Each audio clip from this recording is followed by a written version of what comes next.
what do you know? She's back for another thrifting video. But not just any thrifting video. Today, we're going shopping for some 2025 trends. Let's do it. It's easy to speak out about the way I live, but it's a 24-karat dream. I don't know about you, but I often get a little overwhelmed when I think about the never-ending hamster wheel of chasing fashion trends year in and year out. For starters, I am a pretty adamantly authentic person, and strictly adhering to fashion trends can be sort of a slippery slope towards straying from myself. But more to the point, being completely devoted to whatever the fashion trend of the moment is can be incredibly wasteful and quite expensive, especially if your MO is to buy quality pieces every time you shop. That said, obviously none of us are immune to trends, and there is something to be said for being aware of the cultural moment that clothing is in and finding where your personal style fits into it. So where does this lead we who are frugally minded and waste conscious? Why, to the aisles of the thrift store! Today, I thought it would be fun if I took you through some of the fashion trends that I've been seeing for 2025 that I am particularly into and which I think will mesh with my personal style. And then we're gonna go on a little field trip to some of my favorite thrift stores in my area and see if we can recreate some of those looks. Let's go! Let's go, let's go, let's go! All right, I think there's an intro in there somewhere. I knit this sweater. This is the Oba sweater by Eggyo Knit. Love her stuff. Now, the truth of the matter is, I'm not a fashion expert. I'm just a girl standing in front of her closet, asking it to love her. My personal style has evolved through a lot of trial and error. I'm not one of these people who can like predict the trends of the year. So, when conceiving of this video, I did a little bit of research and I turned to several news media outlets. Without further ado, let's look at it. Okay, so this first one that I'm seeing, according to several sources, checks and gingham are big right now. As far as print goes, I don't always feel super confident about the purchase of a gingham ensemble because I think it makes a little bit of a prairie girl of me. It can be a little bit tutu, but some of this is pretty chic. And I think a lot of it comes down to like cut and silhouette. So what I can distill from a lot of these images is this like structural balloon cut of fabric. I'm looking at this unbelievable dress from Doen. I think that's so sweet, but it's not saccharine, you know? There's like a fine line with checks and gingham. I don't want to look like a picnic blanket. I want to look like a chic lady leading into pattern. But a lot of these are oversized, which I think helps. So what seems to be working for me with this gingham trend is an oversized silhouette with some slightly edgy components and good structure of garment.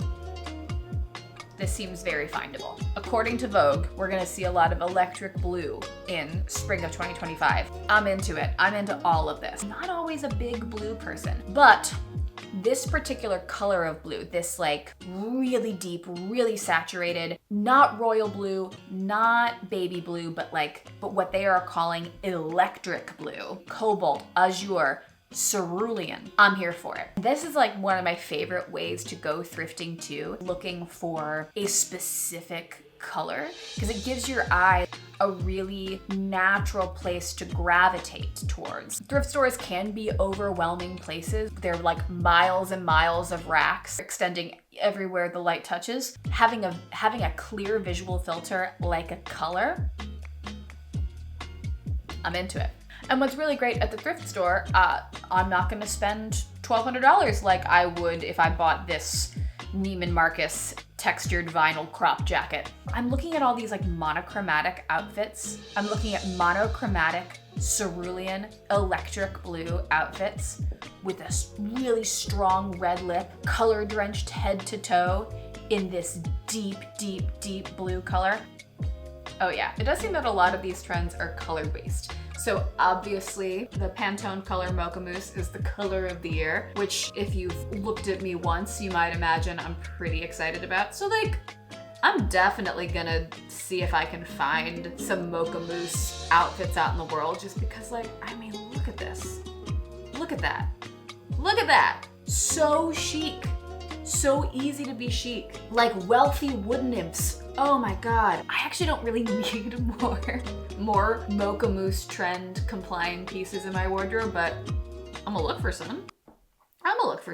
Another color-based trend that is of interest to me are all these light, like ballet pink, soft pink. We've steered away from like the hot pink Barbie-fication of everything. Fresh colors is what Vogue is calling them. Pink is something that I am constantly healing my relationship to. I really rejected pink as a component of my wardrobe for years because it just felt like just intolerably girly. And I think that that probably is born of like some culturally engendered disenfranchisement from anything feminine, which, you know. I'm healing my relationship to pink. I'm trying to celebrate femininity. And I do think that especially like a pale pink is a really, really beautiful thing. And honestly is kind of its own neutral. Pink can be pretty edgy too. I mean, like, I'm looking at this $3,000 fringed turtleneck from Alea. Alea? How do you pronounce that? How do you go about pronouncing this one? Alaya. Alaya. Alaya. I'm looking at this $4,000, excuse me, turtleneck fringed wool blend top from Alaya. I think it looks very edgy. Like, you could wear that with a leather pant and look pretty darn cool. It's a little Jerry Seinfeld pirate shirt, but I do like it. All right, this seems to never go out of style. Like, this is not a specific 2025 trend, but it is a hole in my wardrobe, and Vogue says so. Leather jackets. I'm gonna try to find a cool leather jacket because I do think they're cool. I think a leather jacket is an ideal thing to thrift for. Whether it's genuine leather or not, a leather or leather-esque jacket I think unquestionably looks better if it's like a little beat up. Also, they're so expensive. They're so expensive new. And I'm really not out here trying to spend gobs and goobs of money. All right, corporate core seems to be here to stay.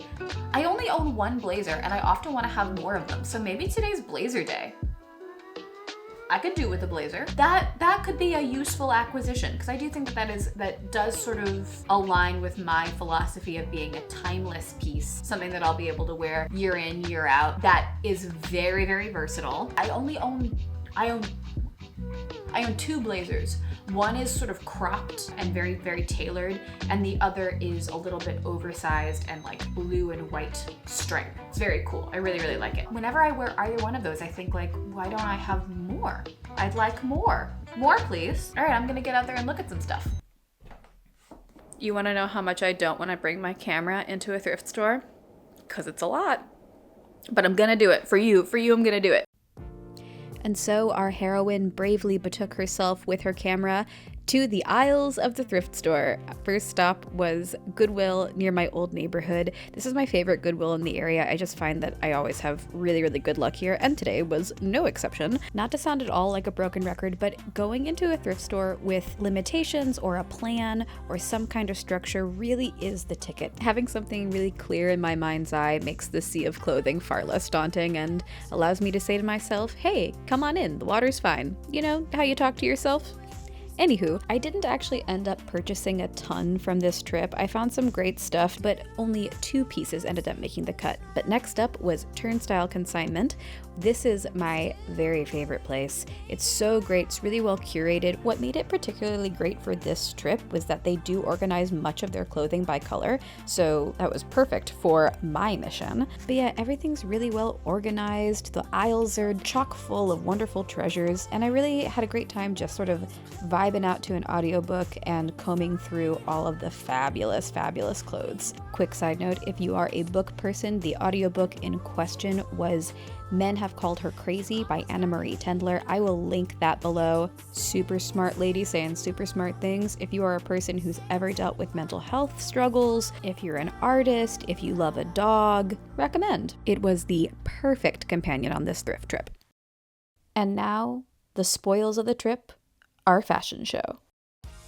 Honestly, the shock of the day for me was finding out how much I love the gingham trend. This was a tagless shirt, so I don't know what the brand was, but it is 100% cotton and definitely fulfilled my ambition to find a structural, sort of balloony looking top. I mean, look at those sleeves. Look at them. I'm legitimately shocked by how good I feel in this, and I'm so glad it came home with me.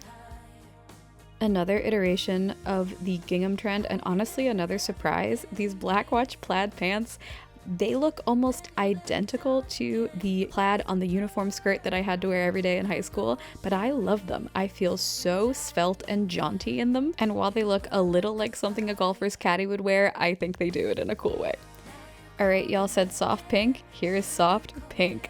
I found this cool, weird, bizarrely structured blouse that I am obsessed with, and it inspired me to pull out these pair of pink pants that I've had that I don't think have ever seen the light of day. Truly, this is something that I never would have purchased had I not been specifically looking for something in this shade of pink, and it inspired a lot of closet playtime, including this moment of accidentally looking like Meg from Hercules.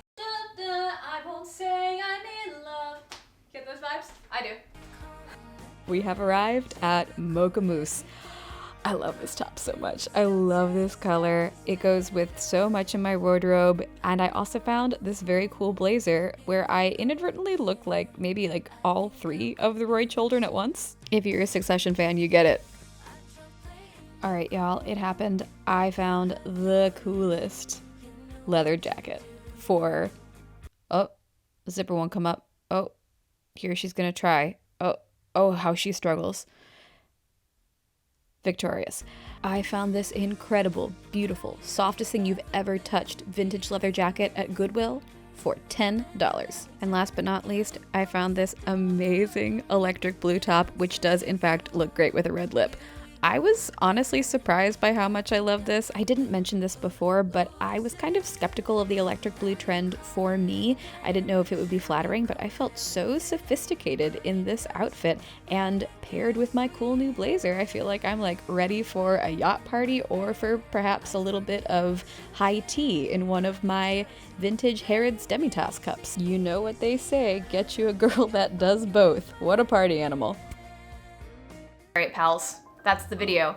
This has been such a fun day. I hope you had a good time too. I've had the best time. This was a really creatively stimulating prompt to set up for myself. As I've mentioned in previous videos, it really is helpful to set parameters for yourself when you go into a thrifting experience, and this was no exception. I'm really, really happy with the results, and it's been really fun to share this experiment with all of you. Let me know down in the comments if you are excited about any 2025 trends in particular, how you're incorporating them into your personal style, or how you as a thrifter go about conceiving of trend following in general. I learned so much from all of you. You're all just the best, sweetest people.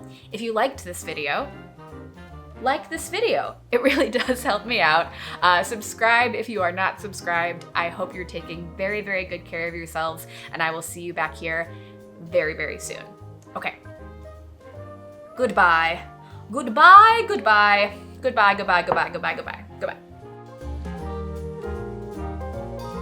What's the best way to spin? How am I not gonna hurt my knees? Let's do it. I was looking at the monitor the whole time. Gonna do that again. Nope, chasing is later. I'm gonna do some chair dancing.